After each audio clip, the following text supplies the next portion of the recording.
If you play with another man's wife, you pay the price.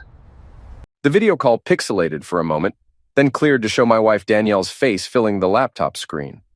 She was all smiles and perfect teeth, her blonde hair cascading over one shoulder like she'd just stepped out of a salon commercial. But something was off. Call it intuition, call it 15 years of marriage, but I could smell BS through a fiber optic cable. "Hey, honey," she purred, adjusting the camera angle. "How's Portland treating you?" I was sitting in another generic hotel room, surrounded by kitchen cabinet samples and contractor catalogs. 3 days into what should have been a routine business trip for Talbot Kitchen Designs, and all I wanted was to get home to our house in Millfield, Maine. Home to my wife, my workshop, and a cold beer. Same old, same old. Rich people wanting marble countertops they'll never cook on. I leaned back in the uncomfortable desk chair. "What are you up to tonight? Girls' night with Macy again?" Danielle's smile flickered for just a microsecond. "Oh, you know me. Just catching up on some PR work. The Henderson account is being a real pain." That's when I saw them. Over her left shoulder, barely visible in the background of our bedroom, sat a pair of men's dress shoes. Black leather, expensive looking, size 10, maybe 11. I wear a size 12 work boot, and I sure as heck didn't own any fancy Italian leather. My blood went cold, but I kept my voice steady. "Nice shoes, honey. Too bad I wear a size 12. "What?" Danielle glanced behind her, then back at the camera, her face flushing slightly. "Oh, those old things? I think they're your father's. He left them here after Sunday dinner, remember?" My father had been dead for 3 years. "Right, Dad's shoes." I scratched my beard, watching her squirm. "Well, I should let you get back to your work. Important Henderson account and all." "Eric, I love you too, sweetheart. See you tomorrow." I closed the laptop and stared at the blank screen for a long moment. 15 years of marriage, and she couldn't even come up with a decent lie. My father's shoes. Jesus Christ. I opened a beer from the mini fridge and walked to the window, looking out at the Portland skyline. The city lights blurred together as I processed what I'd just seen. This wasn't heartbreak I was feeling. This was something colder, sharper. This was the moment when a man realizes he's been played for a fool and decides he's not going to take it anymore. This was war. The next morning, I loaded my truck earlier than planned and headed home. The 3-hour drive gave me plenty of time to think, and by the time I pulled into our driveway on Maple Street, I had a plan forming in my head. I'd surprise Danielle. Maybe bring her parents along for brunch. The Parkers loved their Sunday visits, and they'd been asking to see the new kitchen renovation I'd finished last month. What could be more innocent than a loving husband surprising his wife with her parents? Mrs. Cormier was already positioned at her kitchen window next door, coffee mug in hand, watching the neighborhood like a hawk. At 72, she knew everyone's business better than they did themselves. She waved when she saw me, and I waved back. Mrs. Cormier was going to be very useful in the coming weeks. I called the Parkers from the driveway. "Richard, it's Eric. I just got back from Portland early, and I thought maybe you and Helen would like to come over for brunch. Show off that new kitchen to Helen." "Yes, right now. Danielle doesn't know I'm back yet. It'll be a surprise." Richard Parker had never liked me much. Thought his precious daughter had married beneath her station. A blue-collar kitchen contractor wasn't good enough for their PR princess, but he loved showing off to the neighbors, and our renovated colonial was definitely worth bragging about. "We'll be there in 20 minutes, he said. Perfect. I parked around the corner and waited. When the Parkers' silver Lexus pulled up, I met them at the front door with my biggest smile. "This is so exciting," Helen gushed, clutching her designer handbag. "Danielle will be thrilled. Oh, she'll be something all right." I unlocked the front door and called out cheerfully, "Honey, I'm home early, and I brought a surprise." The sound of scrambling came from upstairs. Footsteps, muffled voices, what sounded like someone stubbing their toe and cursing under their breath. "Just a minute." Danielle's voice was strained, panicked. "I'm not dressed." "Take your time, sweetheart. Your parents are here for brunch." More scrambling, a door slamming, the sound of the back bedroom window opening. Helen looked confused. "Is everything all right? She sounds upset." "You know how she is about appearances," I said, guiding them toward the kitchen. "Wants to look perfect for company." 5 minutes later, Danielle appeared at the top of the stairs in a bathrobe, her hair disheveled and her face flushed. She looked like she'd just run a marathon. "Mom! Dad! What a wonderful surprise!" Her voice was an octave too high. "Eric, you should have called ahead." "I wanted to surprise you," I said, watching her carefully. Hope I didn't interrupt anything important. Of course not. Just sleeping in on a Sunday morning. At 10:30 in the morning, with her makeup smeared and reeking of cologne that definitely wasn't mine. While Helen and Richard settled into the living room, I excused myself to use the bathroom. Our master bathroom still smelled like expensive men's cologne and love. There were 2 glasses on the counter, one with lipstick marks, one without. A damp towel on the floor that I'd never seen before. In the bedroom, the sheets were rumpled, and I could see the imprint of 2 bodies on the mattress. The mysterious shoes were gone, but there was a men's watch on my nightstand, a Rolex. Definitely not mine. I pocketed the watch and rejoined the family downstairs. Brunch was a masterclass in awkward tension. Danielle kept jumping every time a car drove by, and she barely touched her food.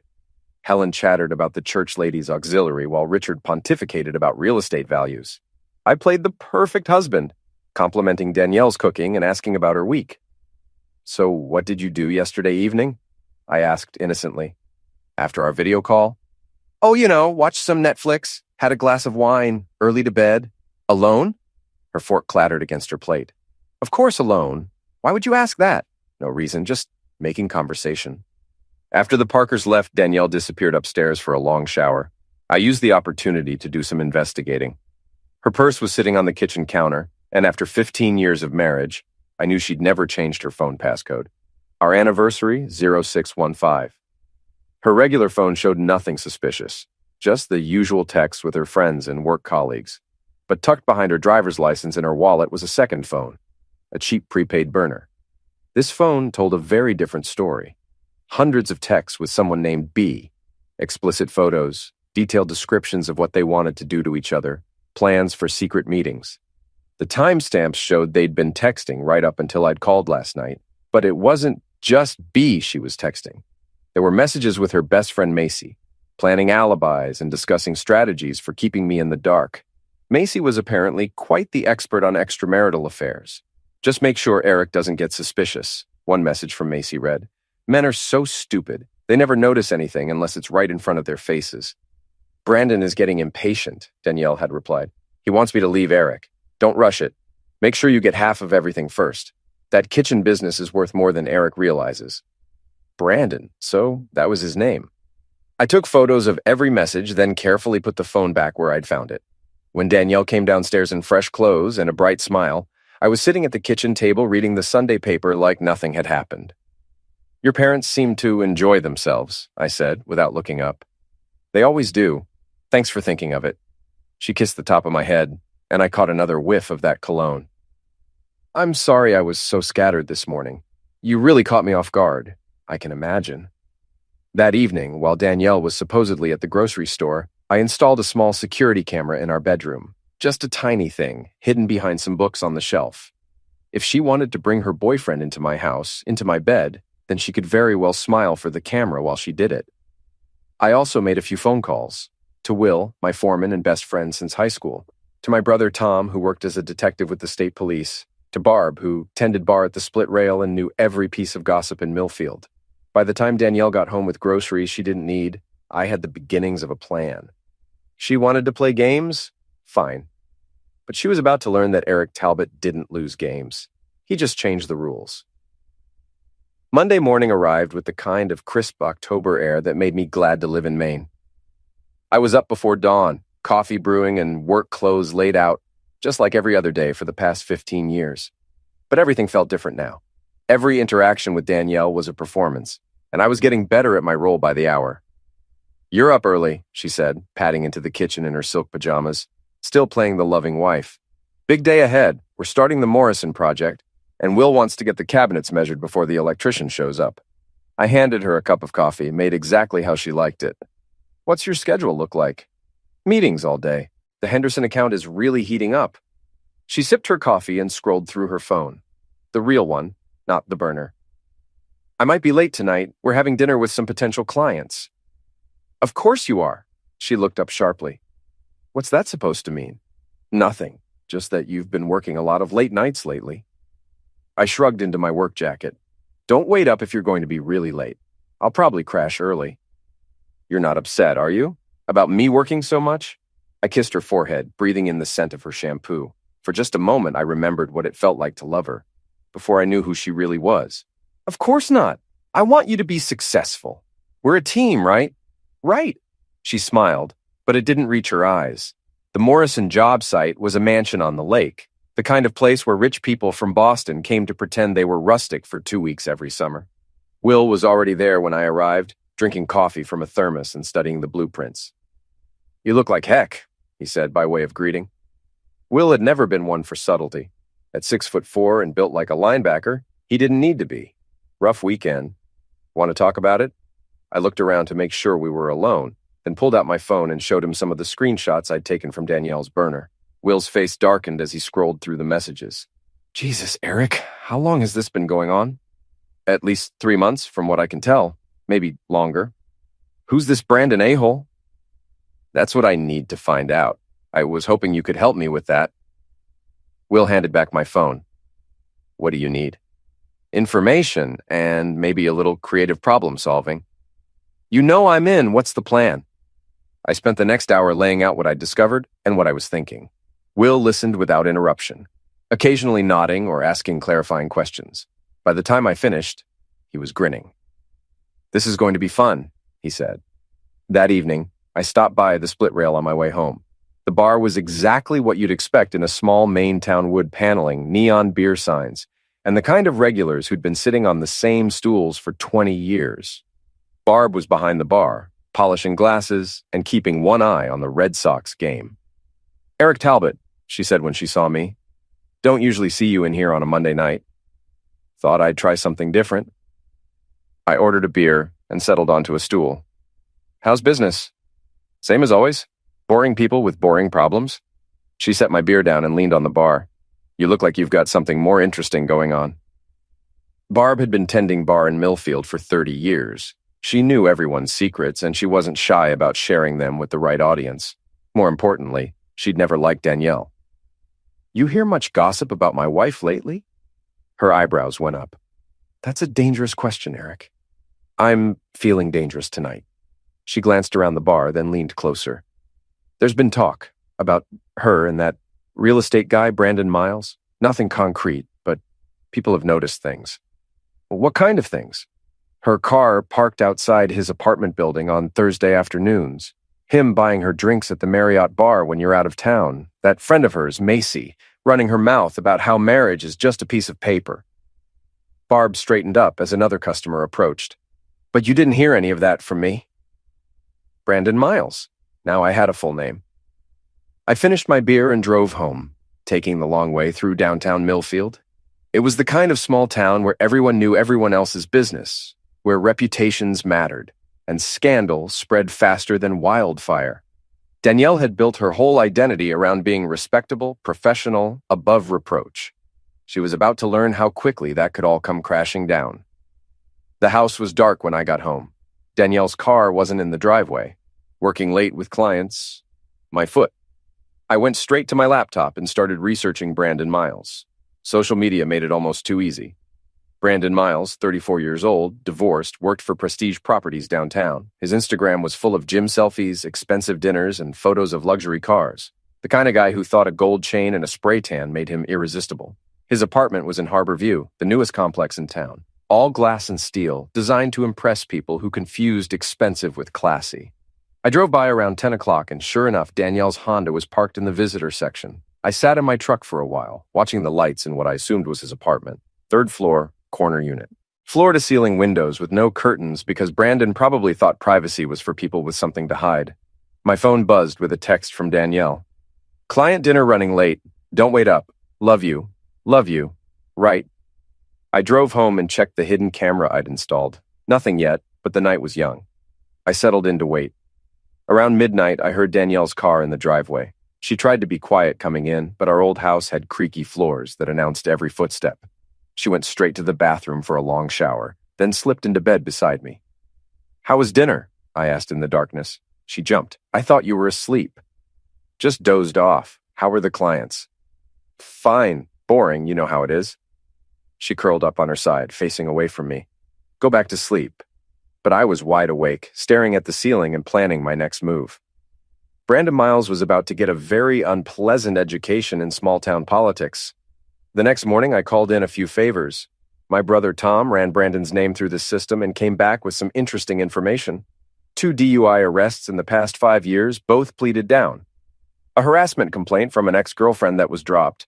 A lawsuit from former clients who claimed he'd misrepresented a property. Will did some digging of his own and discovered that Brandon worked out at the same gym where Will's cousin Danny was a trainer. It wouldn't be hard to arrange a casual encounter. "You sure you want to do this?" Will asked when I laid out the plan. "Once you start down this road, there's no going back." "She started down this road when she brought him into my house," I said. "I'm just along for the ride now."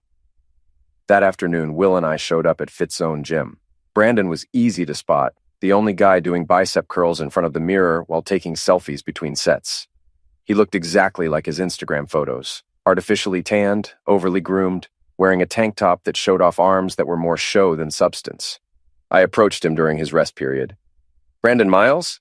He looked up from his phone, annoyed at being interrupted. "Yeah? Eric Talbot, I hear you're good at real estate." His face went pale. For a second, he looked like he might bolt for the exit. "I don't know what you're talking about," he said. "Really?" "Because I'm thinking about listing my wife. She's clearly on the market." I stepped closer, close enough that he had to look up at me. "What do you think she's worth?" "I'm thinking about 30 pieces of silver." "Look, man, I don't want any trouble."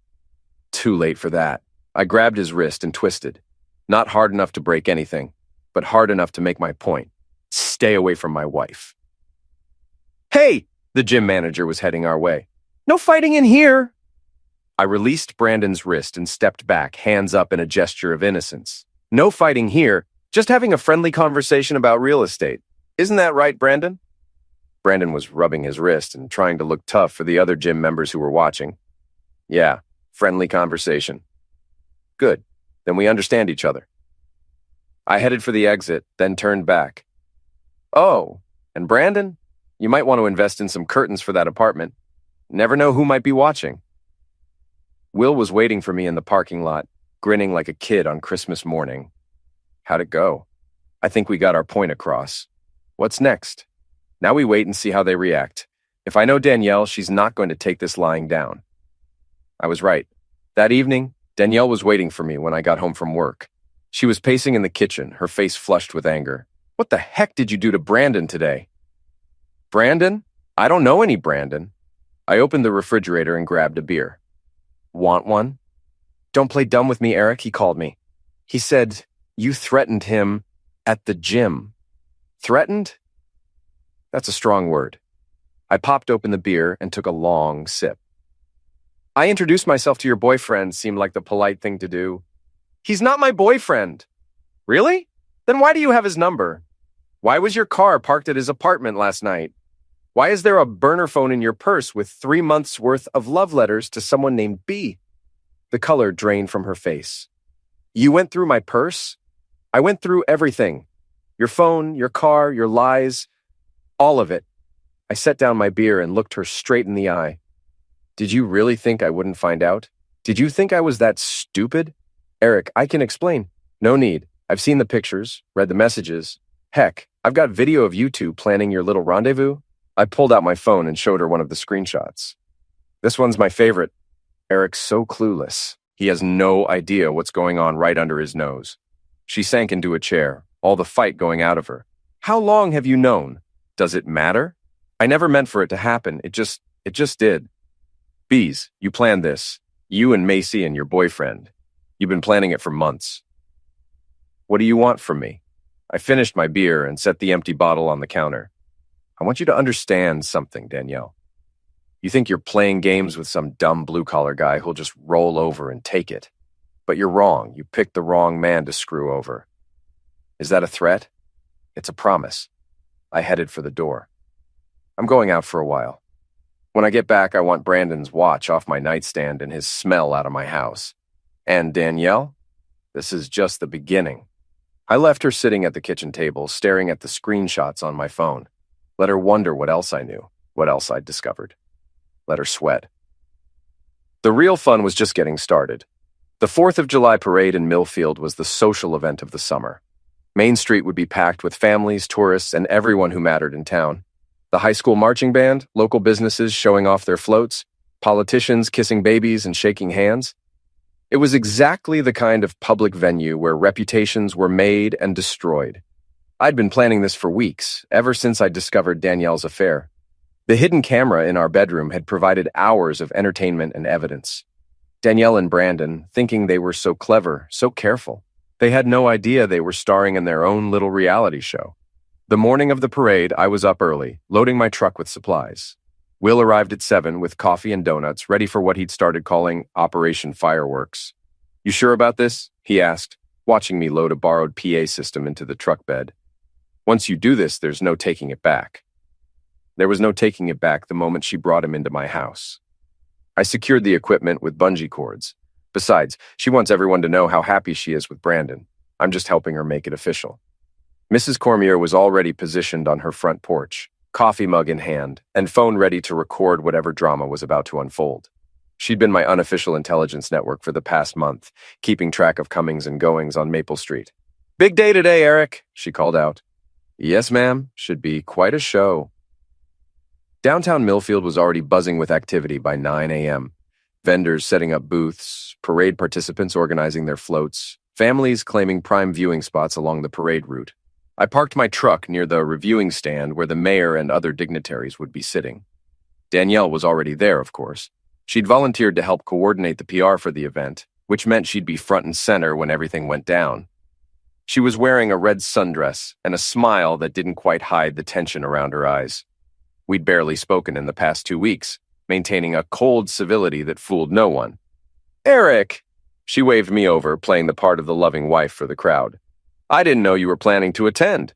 Wouldn't miss it for the world. It's such an important day for our community." I kissed her cheek, noting how she flinched at the contact. "Where's your friend Brandon? I thought he might be here." "I don't know what you mean." "Really?" "Because I saw his car at your office yesterday, and the day before that, and pretty much every day this week." I smiled at a passing neighbor. "He seems very dedicated to the Henderson account." Before she could respond, Brandon himself appeared, looking uncomfortable in khakis and a polo shirt. He'd been trying to avoid me since our encounter at the gym, but Millfield was a small town. There were only so many places to hide. "Danielle," he said, then noticed me. "Eric." "Brandon, good to see you again." I clapped him on the shoulder hard enough to make him stumble. "How's the real estate business? Selling anything interesting lately?" "It's fine." He glanced nervously at Danielle. "I should go check on the Prestige Properties float." "Don't let me keep you. I know how important your work is to you." I leaned closer, lowering my voice. "Almost as important as my wife, right?" He hurried away without answering. Danielle watched him go, her jaw tight with anger. "You need to stop this," she hissed. "Stop what?" "I'm just being friendly. You're making a scene."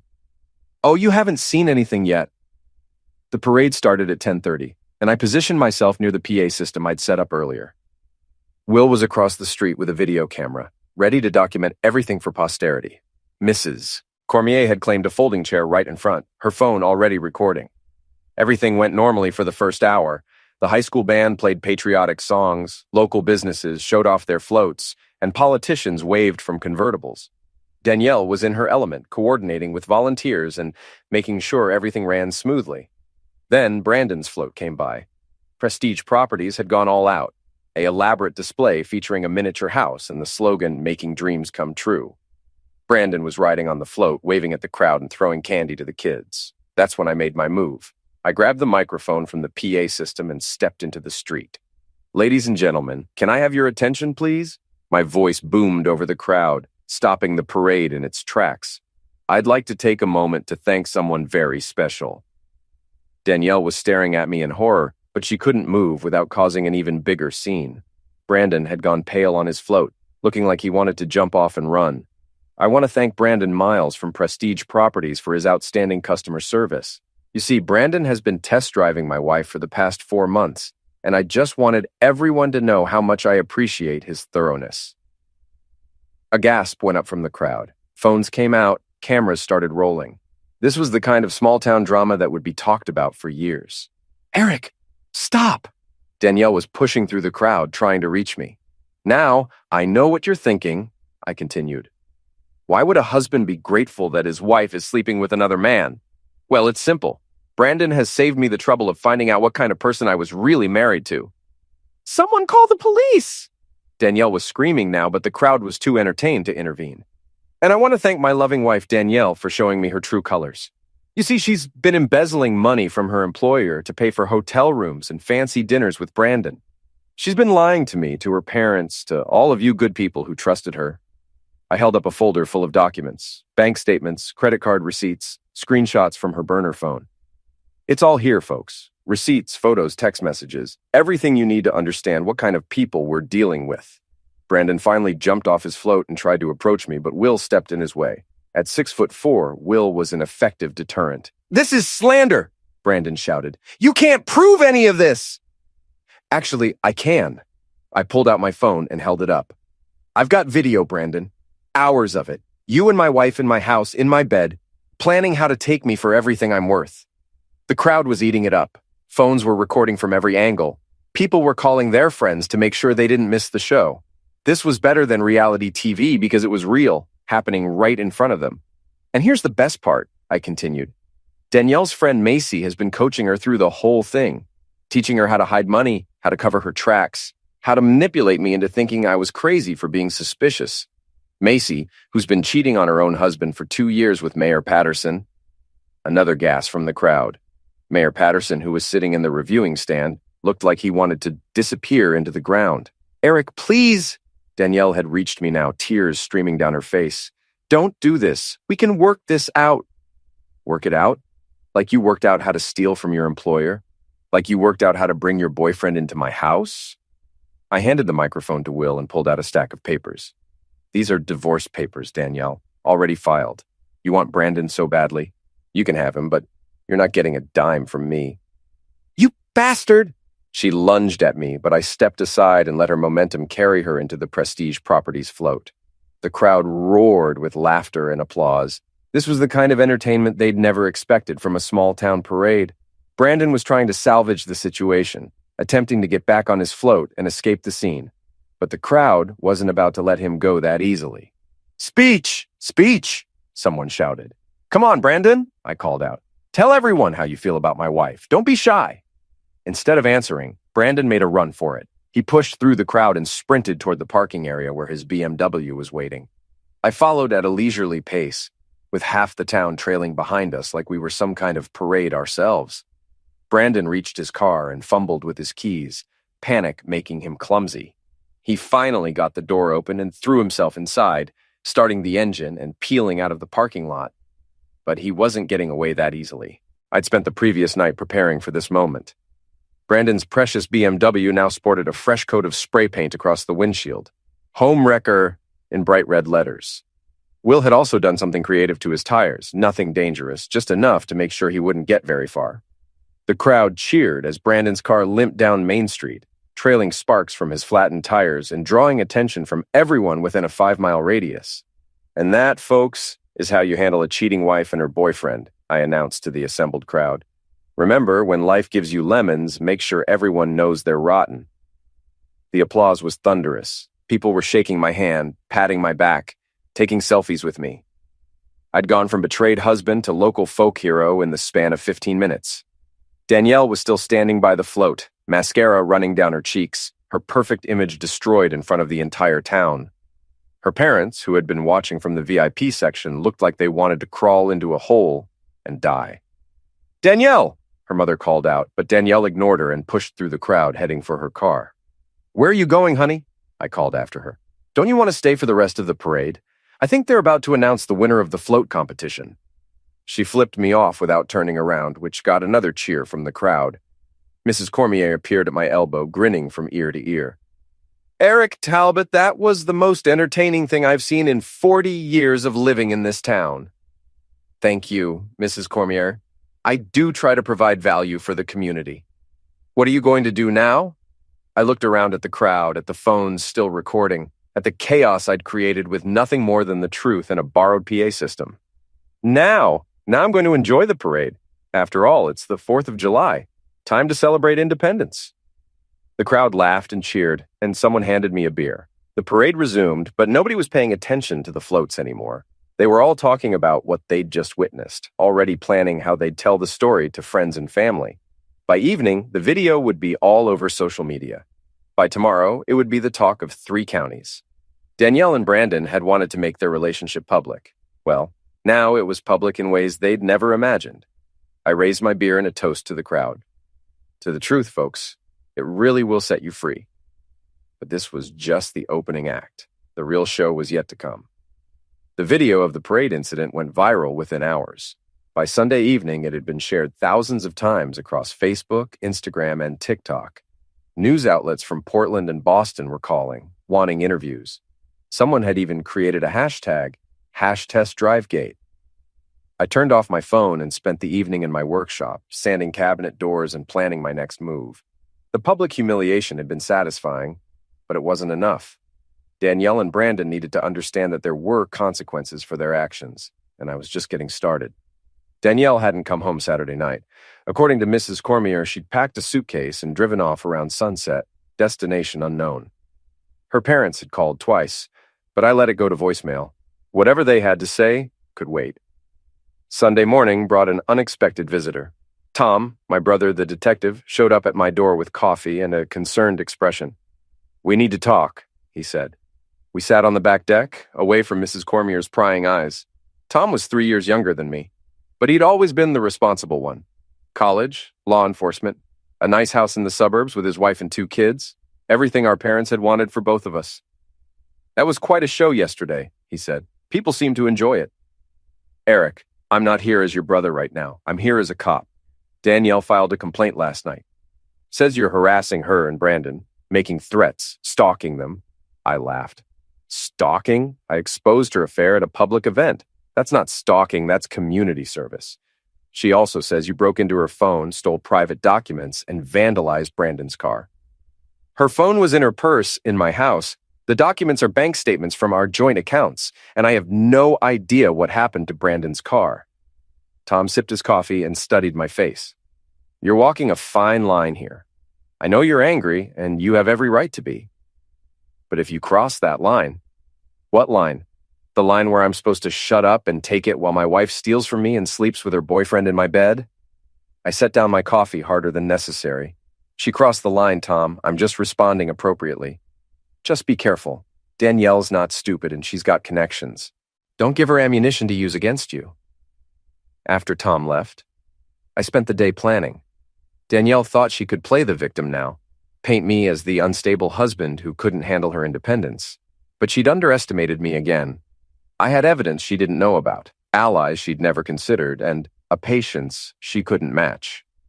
Monday morning, I went back to work like nothing had happened. The Morrison job was wrapping up, and I had 3 more projects lined up for the summer. Will and the crew were full of questions about the parade, but I kept the conversation focused on work. There would be time for celebration later. Around noon, my phone rang. Unknown number. "Eric Talbot?" Speaking. "This is Janet Morrison. I wanted to call and thank you for the beautiful work you did on our kitchen." "Thank you, Mrs. Morrison. I'm glad you're happy with it. I also wanted you to know that after what happened this weekend, my husband and I have even more respect for you. What your wife did was inexcusable, and the way you handled it showed real class. I appreciate that. We've already recommended you to 3 of our friends. A man with your integrity deserves success." After she hung up, I realized something important. The parade incident hadn't damaged my reputation. It had enhanced it. People respected a man who stood up for himself, who didn't just roll over when life knocked him down. My business was going to benefit from this. Danielle's business, on the other hand, was about to take a very different turn. I'd been doing research on her employer, Pinnacle PR, for weeks. Small firm, family-owned, very concerned about their reputation in the community, the kind of place where embezzlement and public scandals were career butchers. I'd also discovered something interesting about the Henderson account that Danielle had been working so hard on. It didn't exist. There was no Henderson account, no client dinners, no late-night meetings. It was all cover for her affair with Brandon. But there was embezzlement, small amounts, carefully hidden, but consistent over the past 6 months. Money from the office petty cash fund, padding on expense reports, double billing for client lunches that never happened. Nothing that would land her in prison, but more than enough to get her fired and destroy her reputation in the PR industry. I'd been saving this information, waiting for the right moment to use it. That moment had arrived. Tuesday morning, I called Pinnacle PR and asked to speak with Robert Pinnacle, the owner. Mr. Pinnacle? This is Eric Talbot. I'm Danielle Talbot's husband. Oh, Mr. Talbot, I heard about what happened at the parade. Yes. Well, that's actually why I'm calling. I thought you should know that there are some financial irregularities you might want to look into. I spent 20 minutes walking him through what I'd discovered. The fake Henderson account, the expense report padding, the missing petty cash. I had documentation for everything, and I emailed it all to him while we were talking. Mr. Talbot, this is very serious. If what you're saying is true. It's all true, and it's all documented. I thought you deserved to know what kind of person you've been employing. I appreciate you bringing this to my attention. We'll be conducting a full audit immediately. I'm sure you will. And, Mr. Pinnacle, you might want to check her computer. I have reason to believe she's been using company resources for personal activities. By Wednesday, Danielle was unemployed. By Thursday, word was spreading through Millfield's business community that she was persona non grata. Nobody wanted to hire someone who'd been fired for embezzlement, especially someone who'd become a local laughingstock. Brandon wasn't faring much better. His boss at Prestige Properties was getting calls from clients who'd seen the parade video and didn't want to work with someone involved in such a public scandal. The Maine Real Estate Commission had received several complaints about his professional conduct, and there were rumors that his license was under review. Friday afternoon, I was at the Split Rail having a beer when Danielle finally tracked me down. She looked terrible. Unwashed hair, rumpled clothes, dark circles under her eyes. The polished PR professional was gone, replaced by someone who looked desperate and defeated. "We need to talk," she said, sliding into the booth across from me. "I'm listening. You've destroyed my life, my career, my reputation, everything." "I didn't destroy anything. I just told the truth. You got me fired. You spread lies about me all over town." "What lies? The affair? That's not a lie. The embezzlement? Also not a lie. The fact that you brought your boyfriend into our house and slept with him in our bed? Definitely not a lie." She flinched at the crude language, but I was past caring about her delicate sensibilities. "I made mistakes," she said, "but this is cruel. This is vindictive. This is justice. What do you want from me? What will it take for you to stop?" I finished my beer and looked at her for a long moment. 3 months ago, I would have done anything for this woman. I would have forgiven her, taken her back, tried to rebuild what we'd had. But that man was gone, killed by her lies and betrayal. "I want you to understand something, Danielle. You thought you were so smart, so careful. You thought you could manipulate me, steal from me, humiliate me, and I'd just take it like a good little husband. Eric, I'm not finished. You wanted to destroy our marriage? Fine. It's destroyed. You wanted to be with Brandon? You can have him. But you don't get to walk away clean. You don't get to play the victim after what you did." "So what happens now?" "Now you live with the consequences of your choices. You and Brandon both." She started to cry then. Real tears this time, not the crocodile tears she'd used to manipulate me for years. "I'm sorry," she whispered. "I'm so sorry." "No, you're not. You're sorry you got caught. There's a difference." I left her sitting in the booth and walked out of the bar. Several patrons nodded approvingly as I passed. In their eyes, I was the wronged husband who'd finally gotten his revenge. They didn't know that I was just getting started. That weekend, I put the final pieces of my plan into motion. I'd been patient, methodical, building toward this moment for weeks. Danielle and Brandon thought their public humiliation was the worst thing that could happen to them. They were wrong. The real trap was about to spring, and when it did, they'd understand what it really meant to cross Eric Talbot. I wasn't just some blue-collar guy they could push around. I was a man with nothing left to lose and a very long memory. The end game was coming, and it was going to be beautiful. The call came at 6 a.m. on a Tuesday morning in late July. I was already awake, drinking coffee in my kitchen and watching Mrs. Cormier tend to her garden. The number on my phone was one I'd been expecting. "Eric, this is Tessa Williams from Pinnacle PR." Tessa had been Danielle's coworker, the quiet one who kept her head down and did her job without drama. She'd also been the one person at the company who'd tried to warn Danielle that her behavior was getting noticed. "Hello, Tessa. What can I do for you?" "I need to talk to you. It's about Danielle and other things. Can we meet somewhere private?" An hour later, we were sitting in a diner outside town, away from prying eyes and gossiping neighbors. Tessa looked nervous, constantly glancing around like she expected Danielle to appear at any moment. "I should have called you months ago," she said. "I knew what was happening, and I should have said something." "What exactly did you know?" "About the affair, about the money she was taking, about the plan." "What plan?" Tessa pulled out her phone and showed me a series of text messages. They were from Danielle, sent over the past several weeks, asking Tessa to lie to investigators about the Henderson account, to cover for her absences, to help her fabricate evidence that I was cruel and controlling. She wanted me to tell the police that you'd threatened her, that you'd been stalking Brandon, that you'd broken into the office and planted fake evidence. Tessa's hands were shaking as she scrolled through the messages. She said if I didn't help her, she'd make sure I got fired too. "But you didn't help her." "No, I couldn't. What she did was wrong, and what she's trying to do now is even worse." She looked up at me with tears in her eyes. "She's trying to frame you, Eric. She's going to claim you're dangerous, that she's afraid for her safety. She thinks if she can make herself look like a victim, people will forget about the affair and the stealing." I took screenshots of the messages and forwarded them to my own phone. This was exactly what I'd been waiting for. Proof that Danielle was trying to manipulate the system, evidence that would destroy any sympathy she might have gained.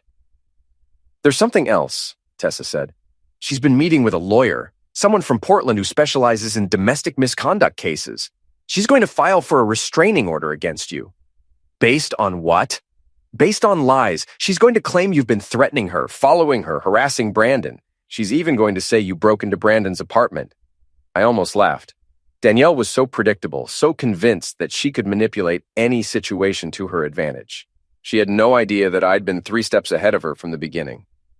"Tessa, I need you to do something for me. When the police interview you about Danielle's claims, I need you to tell them the truth. All of it." "I will. I promise." After Tessa left, I made a series of phone calls. To my lawyer, to my brother Tom, to Will. The pieces of my plan were falling into place perfectly. That afternoon, 2 police officers showed up at my door. I invited them in, offered them coffee, and listened politely as they explained why they were there.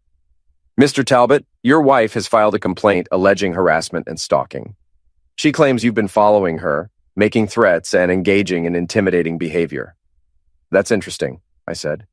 "Do you have any evidence of this alleged harassment?" "She provided us with some text messages and photos." I wasn't surprised. Danielle had probably been manufacturing evidence for weeks, preparing for this moment. But I'd been preparing too. "Officers, I'd like to show you something." I led them to my home office and pulled out a thick folder. Inside were bank statements, credit card receipts, phone records, and dozens of screenshots from Danielle's burner phone. I also had the video footage from my hidden camera, though I kept that in reserve. "This is documentation of my wife's affair with Brandon Miles, including evidence that she was embezzling money from her employer to fund their relationship.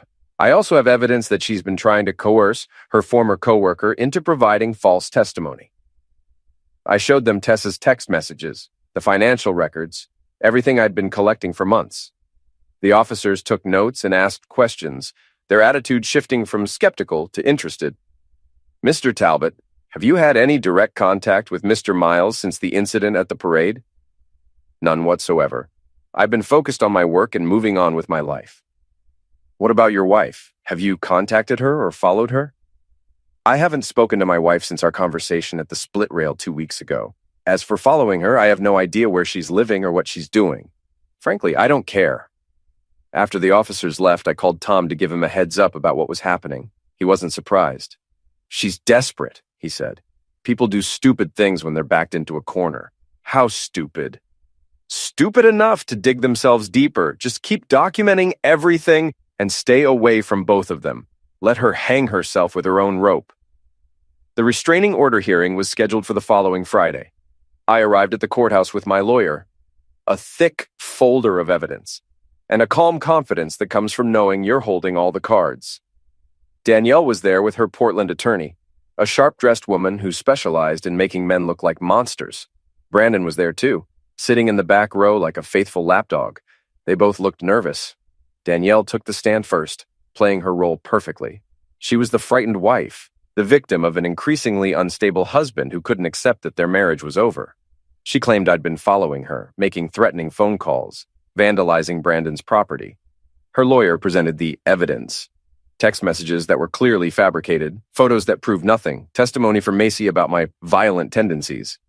It was a good performance, but it had one fatal flaw. It was all lies. When it was my turn, I calmly presented the real evidence. The financial records showing Danielle's embezzlement. The screenshots from her burner phone documenting the affair and her plans to take Eric for everything he's worth. The text messages where she tried to coerce Tessa into lying to the police. But the coup de grace was Tessa herself. She'd agreed to testify, and she destroyed Danielle's credibility with quiet, devastating precision. She asked me to lie to the police, Tessa said. She wanted me to say that Eric had broken into our office and planted fake evidence. She said if I didn't help her, she'd make sure I lost my job. Did Mr. Talbot ever break into your office? No, the evidence of embezzlement was real. I'd noticed the discrepancies myself, but was afraid to say anything. Has Mr. Talbot ever contacted you to threaten or intimidate you? No, he's been nothing but polite and respectful.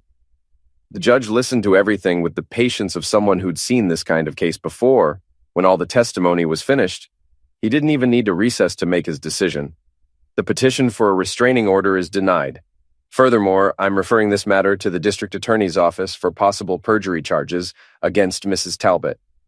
Danielle's face went white. Her lawyer was already gathering her papers, clearly wanting to distance herself from a losing case. Brandon looked like he wanted to disappear entirely, but I wasn't done yet. Outside the courthouse, a small crowd had gathered. Word had gotten out about the hearing, and people were curious to see how the saga would end. Local news crews were there, along with several of Danielle's former co-workers and half the regulars from the split rail. As Danielle and Brandon tried to make their way to their car, I stepped up to the microphone that one of the news crews had set up. I just want to say something to everyone who's been following this story, I said. For months, my wife and her boyfriend thought they could lie, cheat, and steal without consequences. They thought they could destroy my reputation and my life, and then play the victim when they got caught. The crowd was listening intently, phones recording every word. Well, today a judge looked at all the evidence and saw the truth. Danielle Talbot is a liar, a thief, and a fraud. Brandon Miles is a home-wrecking coward who helped her betray her marriage vows. And now everyone knows exactly who they really are. What happens now, Eric? One of the reporters called out. Now they get to live with the consequences of their choices. Danielle has no job, no reputation, and no credibility. Brandon's real estate license is under investigation, and his clients are abandoning him in droves. They wanted to destroy my life, but they destroyed their own instead. I looked directly at Danielle, who was standing frozen by her car, tears streaming down her face. You thought you were so smart, Danielle. You thought you could manipulate everyone, including me. But you forgot one important thing. I'm not the weak, stupid husband you thought you married. I'm the man who built a successful business from nothing, who earned the respect of this community through hard work and integrity. And I'm the man who just destroyed your life using nothing but the truth. The crowd erupted in applause. People were shaking my hand, patting my back, taking selfies with me. I'd gone from betrayed husband to local folk hero, and it felt incredible. Danielle finally managed to get into her car, but Brandon's BMW wouldn't start. Someone in the crowd started laughing, and soon everyone was laughing as Brandon frantically tried to get his car running. Eventually, he had to call for a tow truck while the crowd watched and recorded. Looks like Brandon's having some car trouble, I announced to the crowd. Maybe he should have invested in something more reliable, like his integrity. The laughter was thunderous. This was better than any revenge I could have planned. Danielle and Brandon were being humiliated in front of the entire town, and they were doing it to themselves.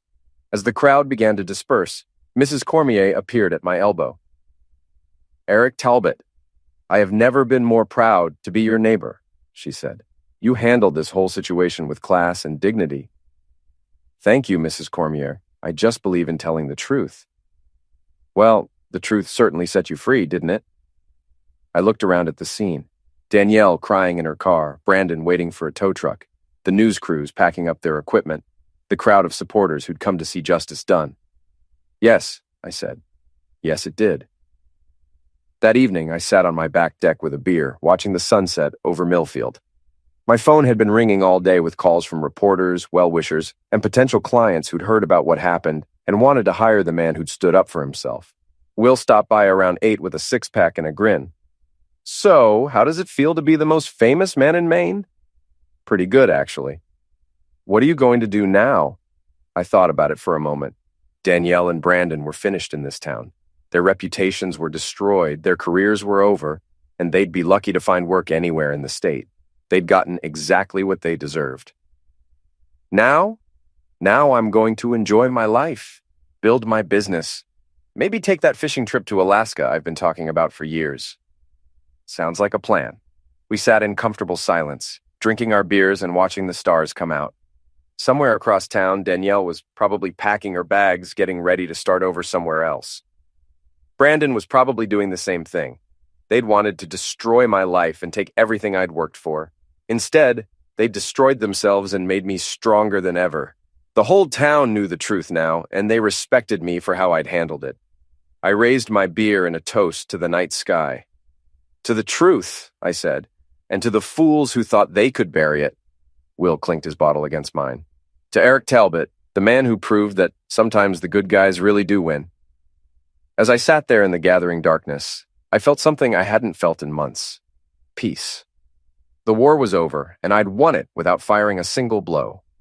I'd used nothing but the truth, patience, and the power of a small town's sense of justice. Danielle and Brandon had underestimated me from the beginning. They'd thought I was just another weak husband who'd roll over and take whatever they dished out. They'd been wrong about that, just like they'd been wrong about everything else. The underdog had snapped, and when the dust settled, he was the only one left standing.